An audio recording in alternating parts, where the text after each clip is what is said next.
প্রিয় বন্ধুরা আসসালামু আলাইকুম। এখন আমার শেষ ভরসা আপনারা। মাত্র আমার অসুস্থ মাকে নিয়ে আমি থানার থেকে আসলাম। আমার মা ডায়াবেটিসের পেশেন্ট, পাশাপাশি মুরব্বী মানুষ, ম্যাক্সিমাম টাইমে অসুস্থ থাকে। এই অসুস্থ মানুষকে নিয়ে আমি থানায় গেছি, থানায় গিয়ে অভিযোগ করে আসছি এই শয়তানের নিঃশ্বাস দিয়ে আমার বাবার দেওয়া উপহার কানের গহনা এবং নগদ টাকা আমার মার কাছ থেকে নিয়ে গেছে, যেটা আপনারা অতীতে আমার একটা ভিডিওতে দেখেছেন।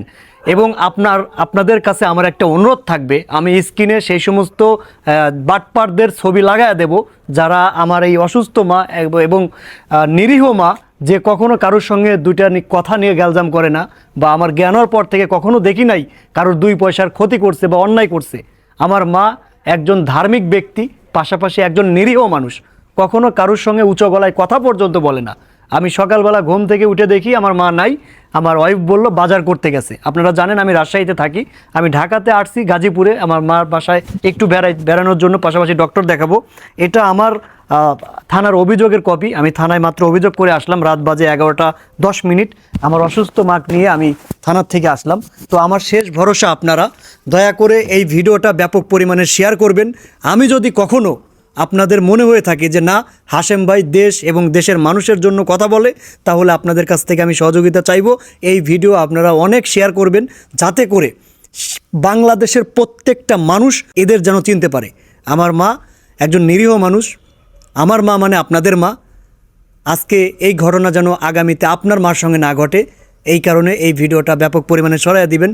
আমি এদের ধরতে চাই। দয়া করে ভিডিওটা শেয়ার করবেন, যাতে করে আগামীতে আর কোনো মার সঙ্গে এই ধরনের ঘটনা না ঘটে। রাত বাজে 11:10। আমার মাকে নিয়ে আমি থানায় দৌড়াদৌড়ি করতেছি। পাশাপাশি আমার মা কিন্তু ডায়াবেটিসের পেশেন্ট, আরও বিভিন্ন রোগবালাই আছে তার।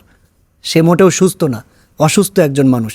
আমার মাকে আপনার মা মনে করে এই ভিডিওটা ছড়াইয়া দিবেন, যাতে করে আগামীতে আর কোনো মায়ের সঙ্গে এই ঘটনা না ঘটে। মা কিছু বলবেন আপনি? যাতে করে আপনি বললেন যেটা থানায়, যে এই ঘটনা যেন যেরকম আমার সাথে ঘটছে এরকম ঘটনা যেন আর কোনো মার সাথে না ঘটে। কিভাবে নিল আপনার কাছ থেকে, যদি একটু আবার বলেন। এখন আমার কাছ থেকে তো সাহায্য চাইছি, যে আমার একটু সাহায্য করেন। তারপরে এইভাবে আমার এটাকে নিয়ে যায়, আর কি করবো। আমার মা কথা বলতে পারবে না, যতটুকুনি বলছে যথেষ্ট বলছে। আমার মা কখনো ক্যামেরার সামনে আসে না, আমি আজকে বাধ্য হয়ে নিয়ে আসছি। আপনারা ভিডিওটা ছড়াইয়া দিবেন। এই যে যাদের ছবিটা আমি স্ক্রিনে লাগাই দেব, এদের সন্ধান চাই। এ কোথায় থাকে, এর বাড়ি কোথায়, এদের বাংলাদেশের যে প্রান্তে লোকায় থাকুক এদেরকে আপনি ধরায় দিবেন। আর আমি আশা রাখছি বাংলাদেশের প্রত্যেকটা কন্টেন্ট ক্রিয়েটর আমাকে সহযোগিতা করবে। আমি ইতিমধ্যে অনেকের সঙ্গে যোগাযোগ করেছি, আমার পরিচিত ভাই যারা আছেন তারা আমাকে বলেছে কথা বলবে এই বিষয় নিয়ে।